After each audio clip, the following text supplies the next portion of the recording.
बिस्मिल्लाहिर्रहमानिर्रहीम। Dimensions of a physical quantity. Dimension एक broad spectrum word है जिसको डिफरेंट मीनिंग्स के लिए यूज किया जा सकता है डिफरेंट सेंसेस में। फॉर एग्जांपल डायमेंशंस का एक मतलब ये हो सकता है X Y Z dimensions, X Y Z dimensions coordinate system में।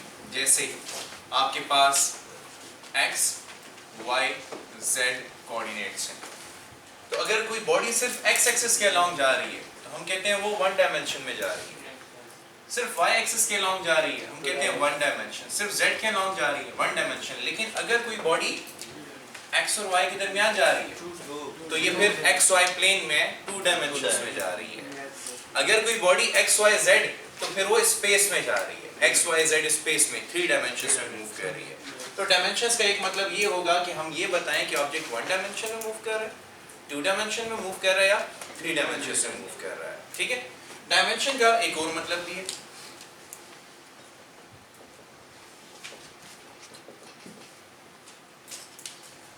डायमेंशन से मुराद किसी फिजिकल क्वांटिटी की लेंथ, एरिया या वॉल्यूम एक्सेट्रा बताता हूं। जब आपको कहता है कि एक ऑब्जेक्ट है उसकी डायमेंशंस क्या है, फॉर एग्जांपल उसकी लेंथ कितने मीटर है, उसकी विड्थ कितने मीटर है, उसका एरिया क्या है या उसका वॉल्यूम कितना है, तो हम डायमेंशन को इस सेंस में भी इस्तेमाल कर सकते हैं। फिर जब आपके पास वर्ड आता है dimensions of a physical quantity तो फिर मीनिंग बदल जाता है।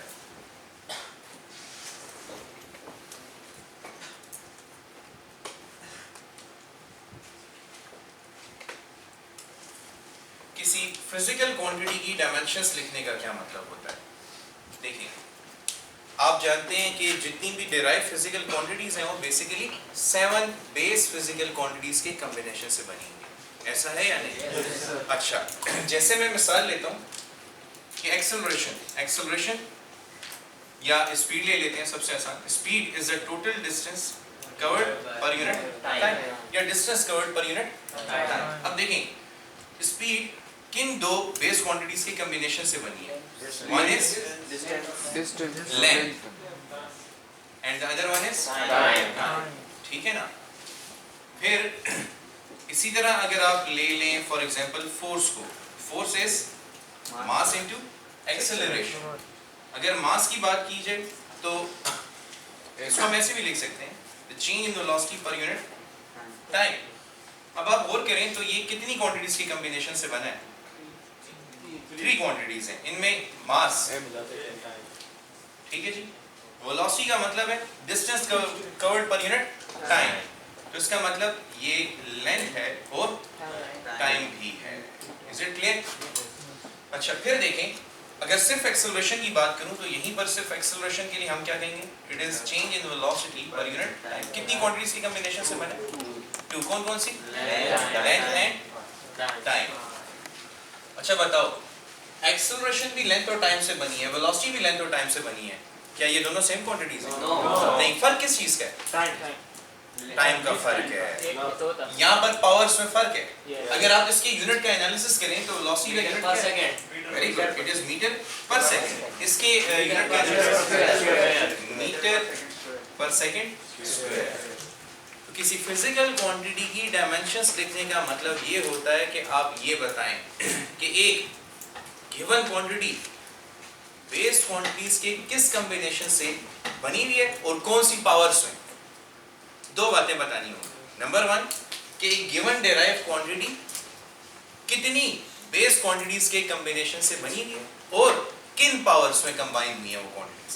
अब ये भी लेंथ और टाइम का कॉम्बिनेशन, ये भी लेंथ और टाइम का कॉम्बिनेशन है। लेकिन देखिए यहाँ पे लेंथ की पावर 1, टाइम की पावर -1, यहाँ पे लेंथ की पावर 1 लेकिन टाइम की पावर -2। तो ये बताना कि एक गिवन डेराइव क्वांटिटी किन बेस क्वांटिटीज के कॉम्बिनेशन से बनी है और कौन सी पावर्स में वो क्वांटिटीज कंबाइन की गई हैं, ये क्या कहलाता है? किसी फिजिकल क्वांटिटीज की डायमेंशंस बताना।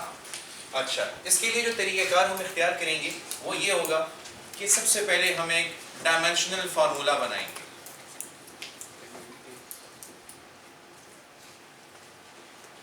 और डायमेंशनल फार्मूले में सबसे पहले हम बेस क्वांटिटीज को डायमेंशंस असाइन करेंगे, ठीक है। तो डायमेंशंस का जो सिंबल है वो ये है, these square brackets is a symbol of dimensions. These square brackets imply symbol of dimensions. तो कितनी बेस क्वांटिटीज है हमारे पास? 7। तो मास को हम रिप्रेजेंट करते हैं m से, लेंथ को टाइम को कैपिटल T से, अमाउंट ऑफ सब्सटेंस को n से, टेम्परेचर को कैपिटल K, क्योंकि T टाइम के लिए यूज हो गया, टेम्परेचर के लिए K, और लुमिनस इंटेंसिटी को C से, और करंट को एम्पियर कैपिटल A से। ठीक हो गई बात? ये हमारा डायमेंशनल फार्मूला है। अब इस डायमेंशनल फार्मूले के तहत किसी क्वांटिटी की डायमेंशन लिखने के लिए चंद स्टेप्स हैं, तो वो स्टेप्स मैं आपको बता देता हूँ। Steps for writing dimensions.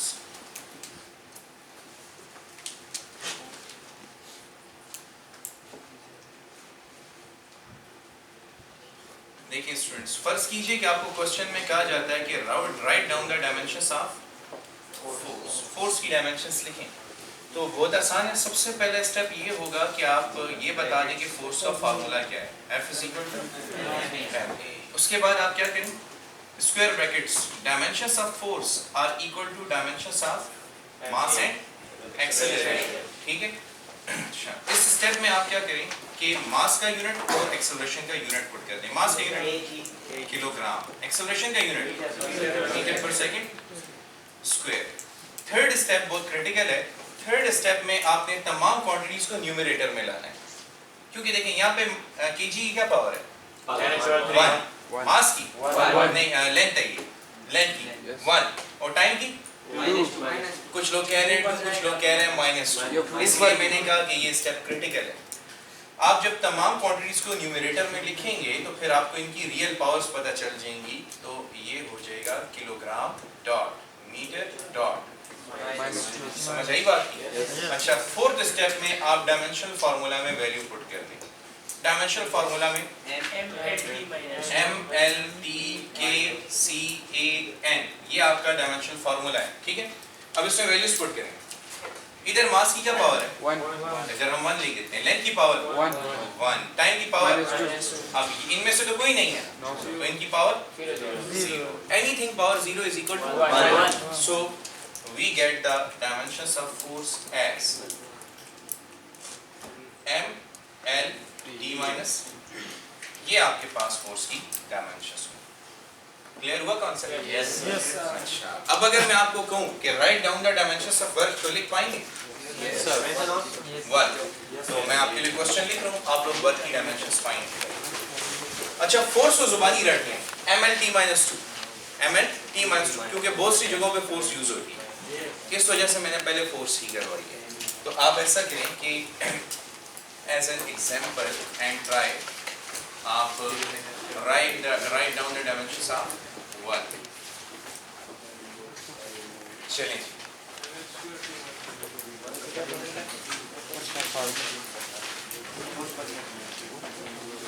कर लें। ML work formula 1 and 2 3 and 1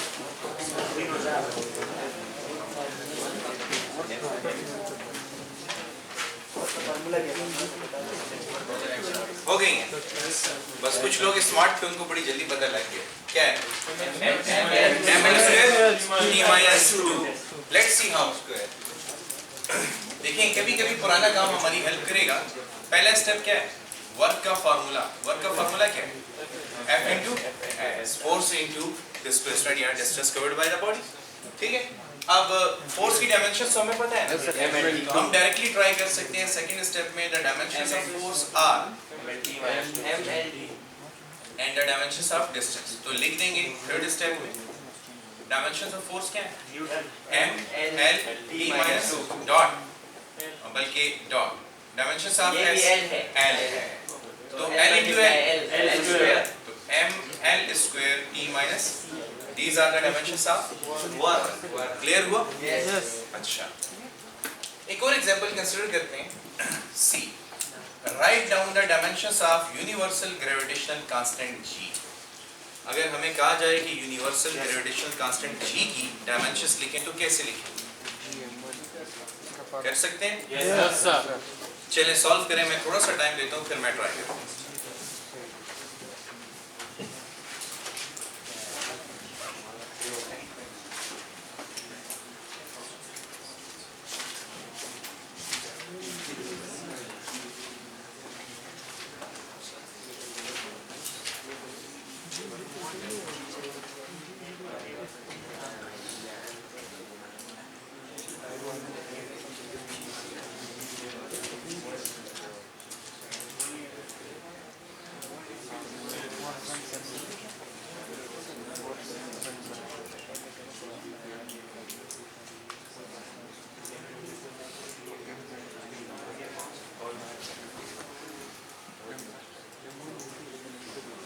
sir जी ये ग्रेविटेशनल कांस्टेंट है क्या? हाँ जी, न्यूटन यूनिवर्सल ग्रेविटेशनल कांस्टेंट जिसकी वैल्यू आपके पास 6.67 into 10 to power minus 11 newton metre square per kg square. तो आप यूनिट को डायरेक्टली देख के लिख सकते हैं डायमेंशन। Yes. क्या डायमेंशन आएंगे? Force. So tell me, it will have the dimensions of Force. Newton metre square और kg स्क्वायर। तो न्यूमरेटर में सबको newton is Force. M. l t minus dot M. m square dot K minus 2. kg to power minus 2. So you get m l t minus 2 dot L2 l2 and m minus 2। ठीक है? अच्छा m minus 2 and m plus 1 Yes, sir. minus 1 Minus 1. m minus 1 l square and l1 L3 L3 and t minus 2। ये आपके पास dimensions होंगे universal gravitation constant. ठीक है? अच्छा अब मैं एक और देता हूँ एग्जांपल आपको, उससे ट्राई करते हैं।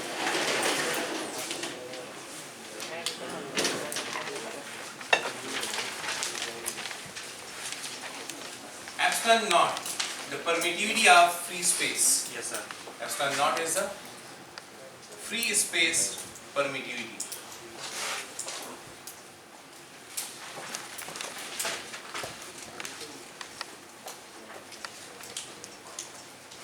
अच्छा, if you remember Coulomb law, F is equal to 1 by 4 pi epsilon naught Q1 Q2 by R square। अगर आप epsilon naught को यहाँ पे शिफ्ट करें तो 1 by 4 pi Q1 Q2 और FR square। इसका कोई यूनिट है? कोई डायमेंशन में हिस्सा नहीं ले सकता। ठीक है? अच्छा अब अगर आप चेक करें तो epsilon naught का यूनिट क्या होगा? Coulomb into coulomb, coulomb square. Force का यूनिट न्यूटन, आर का यूनिट तो मीटर स्क्वायर। ठीक है? अच्छा यूनिट हमें मिल गया। अगर आप वैल्यू भी जानना चाहते हैं तो इसकी वैल्यू है 8.85 into 10 to power minus 12 coulomb square per newton metre square. अक्सर कांस्टेंट्स को आप जाके उनकी वैल्यूज से और यूनिट से डायरेक्टली पिक कर लिया करें, उनके पीछे फार्मूले में जाने की कोशिश ना करें। अगर आपको याद है तो ठीक है, नहीं तो फिर फार्मूले में चले जाएं। अब आपके पास ये आ चुका है। अगर मैं कहूँ जनाब के एप्सिलॉन नॉट की डायमेंशन लिखनी है तो इसकी डायमेंशन कैसे मिलेगी? Coulomb square per newton metre square. अच्छा नेक्स्ट स्टेप, सबको न्यूमरेटर में ले आए तो ये हो जाएगा newton inverse dot m to power minus 2 dot coulomb square. ठीक है? अच्छा बताइए newton m l e minus whole power minus 1 dot n to power minus 2 और c डायमेंशनल फार्मूले में है। c डायमेंशनल फार्मूले में है। अच्छा आपको डायमेंशनल फार्मूला दिखाते हैं। डायमेंशनल फार्मूले में c है हाँ, तो यहाँ पर अगर C है और आप यहाँ पे डायरेक्टली C यूज कर लेते हैं तो ये गलत होगा, क्योंकि वो C लुमिनस इंटेंसिटी कैंडेला और ये C कूलम, ये जाएगा एम्पेयर में, इसको कन्वर्ट करना पड़ेगा क्योंकि बेस क्वांटिटीज में चार्ज नहीं है, करंट है। तो इस C को अक्सर स्टूडेंट कैंडेला के C या लुमिनस इंटेंसिटी के C के साथ कंफ्यूज कर देते हैं और उसका नतीजा होता है कि ये ठीक ठाक डायमेंशंस आपसे गलत हो जाती हैं। तो इफ यू गाइस रिमेंबर, मैं यहाँ पे साइड पे कर देता हूँ, current is the rate of flow of charge, so Q is equal to IT, it means that coulomb is equal to ampere into second. समझ आई बात? अच्छा, तो कूलम को किससे रिप्लेस करेंगे? Ampere square dot second square से। अच्छा, अब आए जरा, -1 multiply with m, -1 multiply with l, minus l, और फिर minus into minus t square dot l to power -2 dot ampere square dot ये t स्क्वायर। ठीक है? अच्छा, बेसिस सेम हो तो पावर ऐड हो सकती है, m दूसरा तो नहीं है ना, तो ये हो जाएगा m inverse l to power -1 l to power -3 l to power -3, उसके बाद t square t to power 4 dot a square. ये आपके पास एप्सिलॉन नॉट की डायमेंशंस हैं। अच्छा, आप देखें तो मैं 3 से 4 क्वांटिटीज में जा चुका हूँ। ये फोर्स या वर्क, फोर्स 3 फिजिकल क्वांटिटीज का कॉम्बिनेशन, वर्क भी 3 फिजिकल क्वांटिटीज का कॉम्बिनेशन, यूनिवर्सल ग्रेविटेशनल कांस्टेंट भी 3 फिजिकल क्वांटिटीज का कॉम्बिनेशन, लेकिन 4 फिजिकल क्वांटिटीज का कॉम्बिनेशन, 5 फिजिकल क्वांटिटीज के कॉम्बिनेशन से बनने वाली कोई फिजिकल क्वांटिटी हो, टोटल कितनी है? 7। तो आपके पास ऐसी कोई फिजिकल क्वांटिटी है जो 5 फिजिकल क्वांटिटीज के कॉम्बिनेशन से बनी हो? Let's check it out. क्या आपने आइडियल गैस इक्वेशन पढ़ी है? अच्छा, yes, ideal gas equation PV is equal to nRT। इसमें ये R क्या है? Universal gas constant. R क्या है? यूनिवर्सल गैस कांस्टेंट, जैसे आपके पास यूनिवर्सल ग्रेविटेशनल कांस्टेंट। ठीक है? अच्छा, R की हमने अगर डायमेंशंस फाइंड करनी है तो देखें, R इज इक्वल टू, पहला step PV divided by NT के बराबर होगा। अच्छा, अब आ जाए डायमेंशंस में, तो dimensions of R is equal to P क्या है? प्रेशर, V क्या है? वॉल्यूम, N क्या है? Number of moles. ठीक है जी, और T क्या है? टाइम, यानी ये अमाउंट ऑफ सब्सटेंस को रिप्रेजेंट करता है। N represents amount of substance और T represents temperature, not time, it is temperature. Let's see, P is force per unit area, लिख सकता हूँ, multiply volume is area into length, लिख सकता हूँ, और ये अमाउंट ऑफ सब्सटेंस है N और ये टेंपरेचर है T। एरिया और एरिया कट गए, F into L, FL, ML square T minus 2, वरना आप डायरेक्ट F को ऑपरेट करें। F की क्या डायमेंशंस है? ML T माइनस 2, L के क्या डायमेंशंस है? N, और अमाउंट ऑफ सब्सटेंस N और टेंपरेचर कैपिटल A। अब L इनटू L, तो ये हो जाएगा m dot l square dot t minus 2 dot n minus 1 k minus 1। कितनी फिजिकल क्वांटिटीज? 5। याद रहेगी ये बात? अच्छा, अब आप सब लोगों को डायमेंशंस कितना आ गए? गुड। तो ऐसा करते हैं कि अब इससे आगे चलते हैं, some terms associated with dimensions, some terms associated with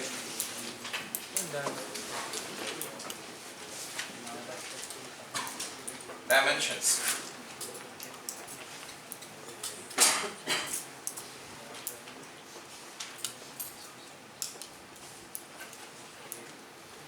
These terms are basically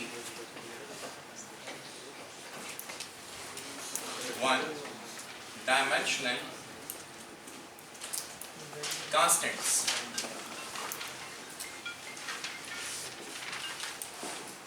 dimensional variables,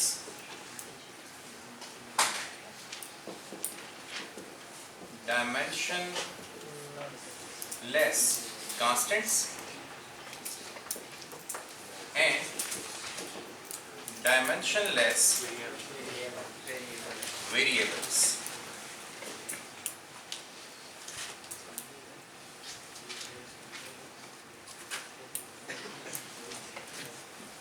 यहाँ पर हम ये बताना पसंद करेंगे कि अगर एक डायमेंशनल कांस्टेंट है या डायमेंशनल वेरिएबल है या डायमेंशनलेस कांस्टेंट है या डायमेंशनलेस वेरिएबल है तो इस बात का फिजिकल मीनिंग क्या है। बेसिकली ये टॉपिक आपको ये बता रहा है कि फिजिक्स में आप 4 किस्म की फिजिकल क्वांटिटीज इनकाउंटर करेंगे with respect to magnitude and dimensions, with respect to magnitude and dimension. तो देखिए यहाँ पर मैं हेडिंग दे रहा हूँ कि एक फिजिकल क्वांटिटी की डायमेंशंस होंगी या नहीं होंगी। यहाँ पे मैं हेडिंग दे रहा हूँ कि उसका मैग्नीट्यूड कांस्टेंट होगा या वेरिएबल होगा, और यहाँ पे मैं एग्जांपल्स की मदद से उन क्वांटिटीज को स्पेसिफाई करूंगा। डायमेंशनल कांस्टेंट का मतलब ये है कि इस फिजिकल क्वांटिटी की डायमेंशंस तो हैं लेकिन मैग्नीट्यूड कांस्टेंट है। ऐसी फिजिकल क्वांटिटी जिसका मैग्नीट्यूड कांस्टेंट हो और डायमेंशंस भी हो। एग्जांपल देता हूँ, speed of light 3 × 10⁸ metre per second. अच्छा बताइए डायमेंशंस हैं इसकी? अच्छा ये बताइए मैग्नीट्यूड इसका कांस्टेंट है? अच्छा इसी तरह यूनिवर्सल ग्रेविटेशनल कांस्टेंट हमने लिखा 6.67 × 10⁻11 न्यूटन मीटर स्क्वायर पर केजी स्क्वायर। इसी तरह हमने परमिटिविटी ऑफ फ्री स्पेस लिखी 8.85 × 10⁻12 coulomb square per newton metre square. तो अगर आप इन तमाम को देखें नेचुरल कांस्टेंट्स हैं, नेचुरली एग्जिस्ट करती हैं ये वैल्यूज और इनके यूनिट्स भी हैं। तो ऐसी फिजिकल क्वांटिटी जिनकी डायमेंशंस भी हो लेकिन मैग्नीट्यूड क्या हो? कांस्टेंट। तो इनको हम क्या कहेंगे? डायमेंशनल कांस्टेंट कहेंगे। अच्छा इसमें सिर्फ एक ही डेफिनेशन सीखनी होती है, अगली डेफिनेशंस अब आप वर्ड से खुद बहुत प्रेडिक्ट कर पाएंगे। बताइए इसका क्या मतलब होगा? डायमेंशंस होंगी और मैग्नीट्यूड वेरिएबल होगा। ठीक है जी, एग्जांपल देते हैं आपको। एक्सेलरेशन जो है 9.8 भी हो सकती है, 10 भी हो सकती है, 20 भी हो सकती है, 5 भी हो सकती है, 4 भी हो सकती है। अच्छा स्पीड, किसी ऑब्जेक्ट की स्पीड क्या इसकी कोई फिक्स वैल्यू है? नहीं, स्पीड कुछ भी हो सकती है। अच्छा फिर इसी तरह आप ले सकते हैं momentum, force, kinetic energy, potential energy. There are so many examples जिनमें वैल्यूज फिक्स नहीं है, मैग्नीट्यूड्स फिक्स नहीं है। काइनेटिक एनर्जी ले सकते हैं आप, फिर आप ले सकते हैं वर्क ले सकते हैं, फिर आप फोर्स ले सकते हैं। तो there are so many examples in which quantities have dimensions but they have variable magnitude. आप कभी ये नहीं कह सकते कि बस ये फोर्स है और 10 न्यूटन ही और सारी दुनिया में 10 न्यूटन। समझ आई? अच्छा बताइए इसका क्या मतलब होगा? डायमेंशनलेस कांस्टेंट, डायमेंशंस ना हो लेकिन मैग्नीट्यूड कांस्टेंट हो। कोई एग्जांपल आपके माइंड में? पाई। एक्सीलेंट, सबसे पहली एग्जांपल माइंड में आनी चाहिए पाई की वैल्यू, क्योंकि इसकी मैग्नीट्यूड कांस्टेंट है और कोई भी डायमेंशंस नहीं है। अच्छा इसी तरह आइलर नंबर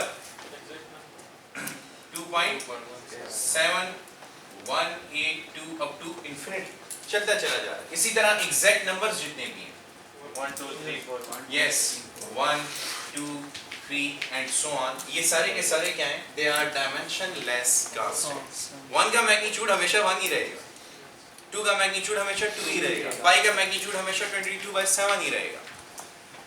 अच्छा ये बताइए इसका क्या मतलब होगा? Dimensionless variable, it has no dimensions but variable magnitude. बताइए ऐसी कोई एग्जांपल आपके माइंड में आती है? Plane angle and solid angle. सबसे पहले वो वाली एग्जांपल जो कि हमने इस चैप्टर में पढ़ी नहीं है।